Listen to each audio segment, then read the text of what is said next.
जय गुरुदेव। और देखिए, आज मैं आपके सामने जो साधना देने वाला हूं वो साधना बहुत ही एक अच्छी साधना है, क्योंकि इस साधना का कई बार लोगों ने मुझसे रिक्वेस्ट की इसके लिए। और ये बहुत तीव्र साधना है। तीव्र इसलिए कि ये साबर मंत्र से है।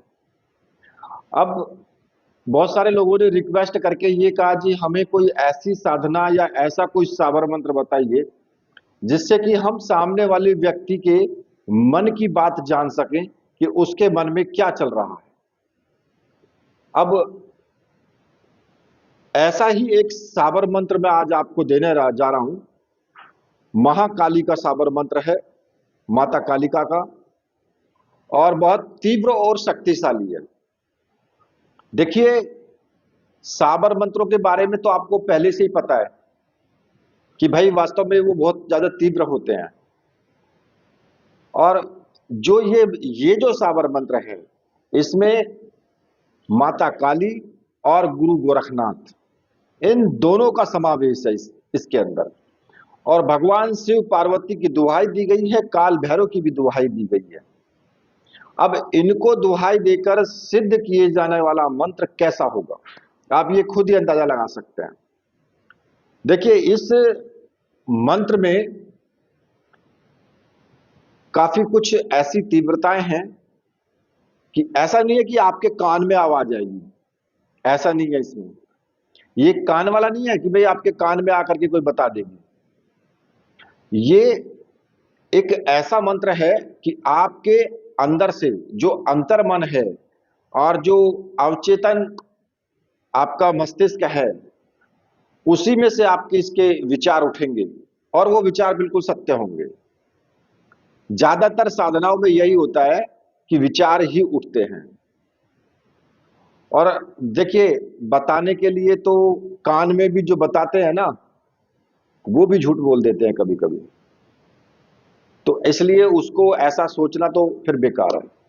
साबर मंत्र स्वयं सिद्ध होते हैं, ये बिल्कुल सही है, लेकिन इनको जागृत करने के लिए एक निश्चित विधि और ऊर्जा की आवश्यकता होती है। अब आपको ये करना कैसे है, देखिए, इसमें आपको क्या करना है। पहला तो मैं ये बताता हूं कि किस दिन और किस टाइम से इसको शुरू कर सकते हैं।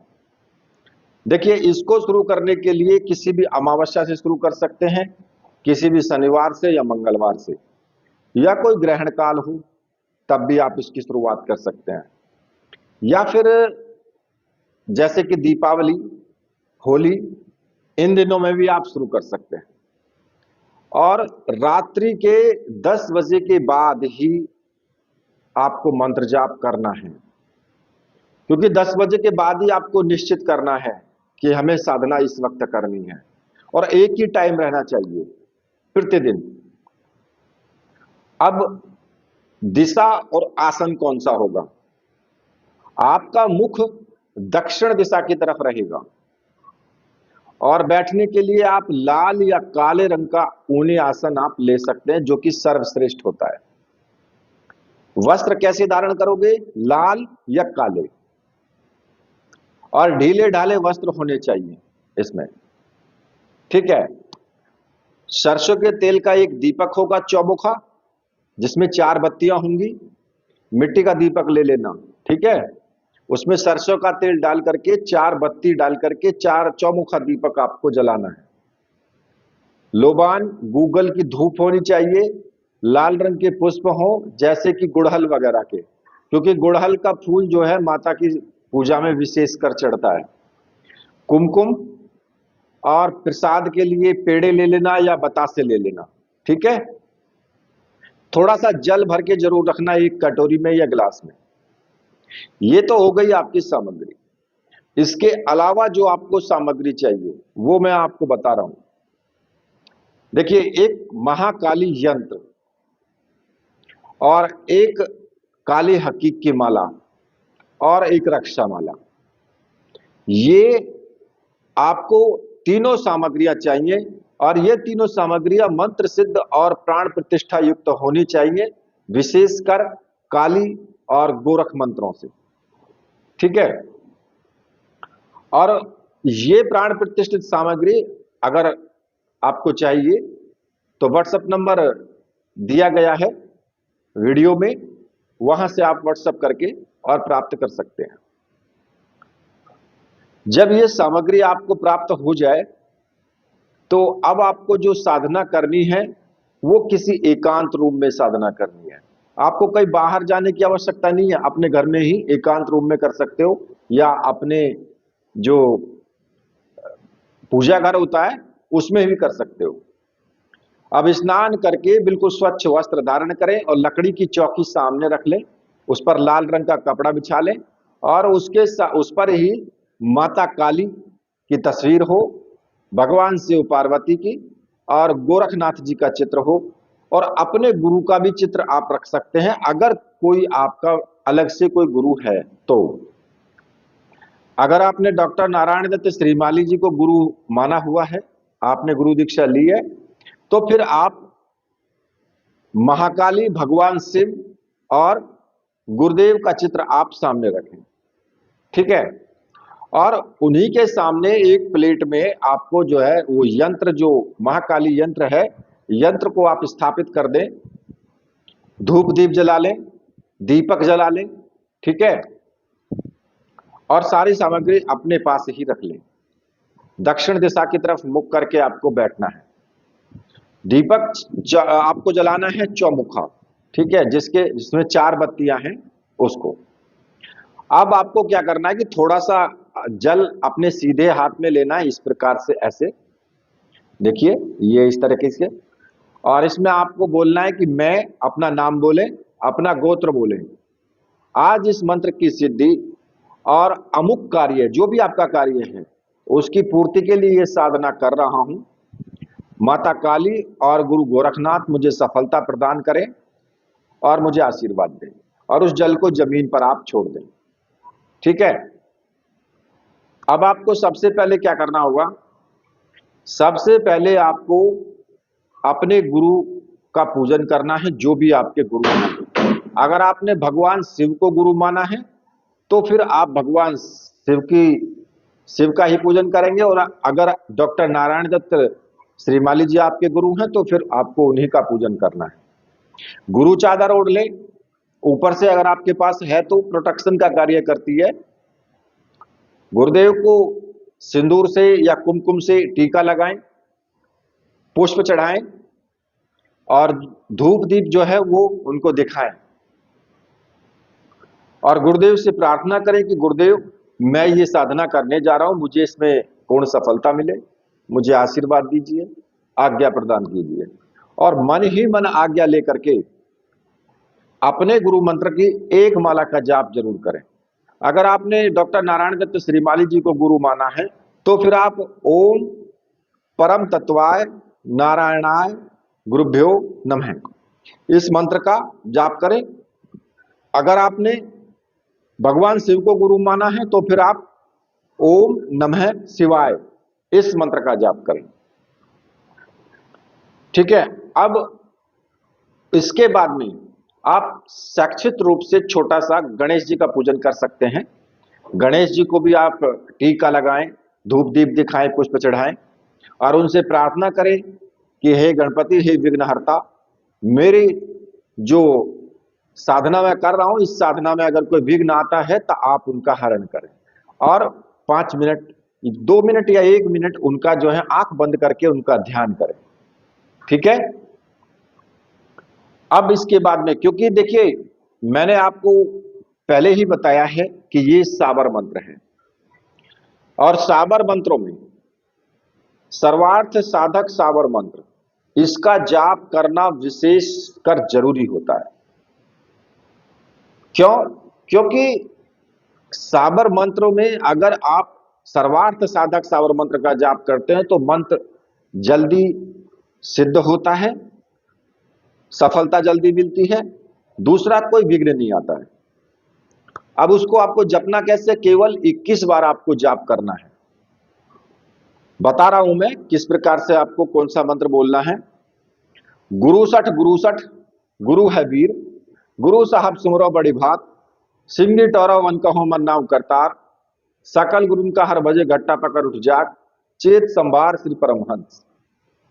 ये मंत्र 21 बार बोल देना है बस, ठीक है। 21 बार बोल करके अब इसके बाद में आपको भगवान शिव और माता पार्वती और महाकाली, इनका आपको पूजन करना है। पूजन ठीक उसी तरीके से करना है जैसे आपने गुरुदेव का किया है। और यंत्र का भी आपको पूजन करना है। रक्षा माला को अपने गले में धारण कर लेना है, ठीक है, जो कि विशेष रक्षा मंत्रों से सिद्ध होती है। और यंत्र पर आपको टीका लगाना है, सिंदूर जो कुमकुम से, पुष्प भी चढ़ाना है, और साथ में धूप दीप दिखाएं उनको, मतलब कि बहुत अच्छे से भाव से यंत्र की पूजा करें, ठीक है। अब आपको क्या करना है कि भाई यंत्र का भी पूजन हो गया और सारी चीजें हो गई।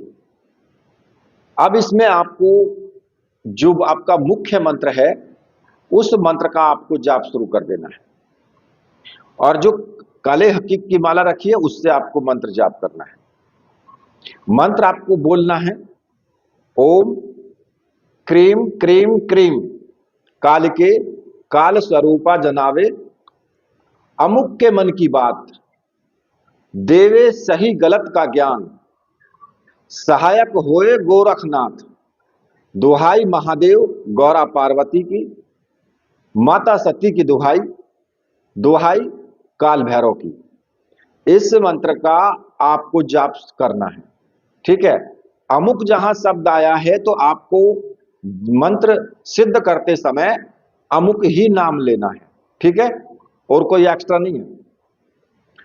और इसको सिद्ध करने के लिए आपको या तो आप प्रतिदिन 5 माला का जाप करें या 1 माला का जाप करें, ठीक है। और साधना आप लगभग अगर 5 माला का जाप करते हैं तो फिर आप 11 दिन कर लें, अगर 1 माला का जाप करते हैं तो 21 दिन कर लें, ठीक है। इस हिसाब से मतलब कि अगर ज्यादा माला का जाप कर रहे हैं तो थोड़ा दिन कम कर सकते हैं। और विशेषकर जब गृहस्थ व्यक्ति होता है तो भाई ज्यादा लंबा वो ब्रह्मचर्य व्रत रख भी नहीं सकते, तो इसलिए 11 कर ले या 21 कर ले, ठीक है। 21 उनके लिए काफी होता है। और इस मंत्र का आंख बंद करके और पूर्ण ध्यान लगा करके आपको मंत्र जाप करना है, क्योंकि एकाग्रता बहुत जरूरी होती है और भाव। क्योंकि जो साबर मंत्र है, साबर मंत्र में आपका भाव ही मेन होता है, भाव ही मुख्य होता है, बस आप ये समझ लेना, ठीक है। और जब पूरा होने के बाद माता काली से अपनी मनोकामना पूर्ण करने की प्रार्थना करें, क्षमा याचना करें कि माता अगर कोई मुझसे भूल हुई है तो क्षमा करें, और प्रसाद जो है चढ़ा करके, और वो प्रसाद आप स्वयं खा लें या बच्चों में बांट लें। और दीपक को आपको अपने आप शांत होने देना है। ऐसा नहीं, कुछ लोग क्या करते हैं कि जितनी देर साधना की उतनी देर ठीक है, बाद में दीपक बुझा दिया, गलत है बिल्कुल एकदम। दीपक नहीं बुझाना है, फिर बहुत से लोग करते हैं, तो दीपक को जलता रहने दें, ठीक है। अब इसमें विशेष सावधानी रखने वाली बात यह है कि साबर मंत्र बहुत तीव्र होते हैं, और मंत्र का प्रयोग कभी भी किसी पर बुरा करने के लिए या अनुचित लाभ उठाने के लिए नहीं करना चाहिए, यानी तो इसके नकारात्मक परिणाम हो सकते हैं आपके लिए भी। गोपनीयता बना करके रखनी है। अगर साधना के दौरान कोई अनुभव होते हैं तो आप साधना की बात आपको पूर्णतः गुप्त रखनी है, किसी को नहीं बताना है, ठीक है। और देखिए, माता काली की साधना, भैरव जी की साधना, इनसे जुड़ी हुई साधनाएं गुरु के मार्गदर्शन में ही करनी चाहिए। गुरु जरूरी होता है, क्योंकि गुरु के बिना अगर आप करते हैं तो जोखिम भरा हो सकता है। मैं ये नहीं कह रहा हूं कि भाई जोखिम हो जाएगा, लेकिन हो सकता है, तो इसलिए गुरु बहुत जरूरी है। गुरु से आज्ञा लेकर के ही करें, ठीक है। अब बात आती है कि भाई आप नियम पालन, ब्रह्मचर्य व्रत का आपको पालन करना ही करना है। यम नियम के सिद्धांत का झूठ बोलना, किसी ईर्ष्या द्वेष, और मतलब कि आप अपने आप को अपनी तरफ से बुरा नहीं करना है किसी का, बस आप ये समझ लीजिए। और जब इसका आप इसकी साधना कर लेंगे, ठीक है, तो अगर ये एक बार में सिद्ध नहीं होता है तो आप इसको दोबारा 3 बार इसी सामग्री से 2-3 बार जब तक सिद्ध ना हो तब तक आप इस प्रक्रिया को दोहरा सकते हैं। जितना ज्यादा मंत्र का जाप करेंगे, जितना ज्यादा अनुष्ठान करेंगे, उतनी ही आपके अंदर पावर आएगी और उतना ही आप सही सही बातें आप जान सकते हो। अब इसके जो मंत्र प्रयोग की विधि है, जब भी आपको किसी व्यक्ति के वास्तविक इरादे के बारे में जानना हो कि भाई, या किसी उलझन में सही गलत का निर्णय आपको लेना हो, तो एक शांत स्थान पर बैठ जाएं, आंख बंद करके अपने इष्ट देव या माता काली या और गुरु गोरखनाथ का मानसिक रूप से स्मरण आपको करना है और उनसे सही मार्गदर्शन का निवेदन आपको करना है। ठीक है, आपको मार्ग मिल जाएगा। जिस व्यक्ति के मन की बात को आपको जानना है, उसका चेहरा अपने मस्तिष्क में स्पष्ट रूप से ध्यान में लाएं और मंत्र का उच्चारण करते समय अमुक शब्द को हटा करके उस व्यक्ति का नाम आप उसमें लगा दें। अमुक की जगह उस व्यक्ति का नाम आपको लेना है और जो भी सवाल है या कार्य है, किसी परिस्थिति से कुछ भी मतलब जुड़ा हुआ है, उस स्थिति का आप मन में संकल्प लें। और प्रयोग करने के समय पूरी माला आपको जपने की आवश्यकता नहीं है। श्रद्धा के साथ और ध्यान करके केवल 7 बार, 11 बार या 21 बार मंत्र, आपको यही मंत्र बोलना है। मंत्र बहुत तेज आवाज में नहीं बोलना है, बिल्कुल ऐसा बोले कि किसी को सुनाई ना दे, दूसरे को भी, पास में बराबर में बैठे हुए वाले को भी पता ना लगे। ठीक है, अब इसको आपको जो है तुरंत आपको पता लग जाएगा, अंदर से भाव उठेगा तो आपको आ जाएगा कि हाँ, इसके मन में अब ये बात है और वो बात पूर्णतः सत्य होगी। अब एक वैकल्पिक विधि, जैसे कई बार निर्णय लेने में आपको स्पष्टता में जो है जल का प्रयोग उसमें किया जाता है। दाहिने हाथ में थोड़ा सा शुद्ध जल ले लें, मंत्र को जो है 7 बार या 11 बार पढ़ करके जल पर फूंक मारे ऐसे, अभिमंत्रित हो जाएगा वो। इसके बाद में आप जल को जो है अपनी आंखों पर लगा लें या ग्रहण कर लें उसको और फिर शांत बैठ जाएं। आपको सारी अनुभूति हो जाएगी। जाप के तुरंत बाद अपने विचारों को बिल्कुल एकदम शून्य कर देना है, आपको कुछ नहीं सोचना है। और ऐसा करने पर अवचेतन मन जो है उस व्यक्ति के जो विचार हैं या उसकी जो छिपे हुए इरादे हैं या परिस्थिति का जो सच्चाई है, उसके संकेत उभरने लगेंगे आपके अंदर और भीतर स्वतः ही एक तीव्र अंतर्ज्ञान आपको मिलेगा। सही और गलत का भेद आपको बता देगा वो।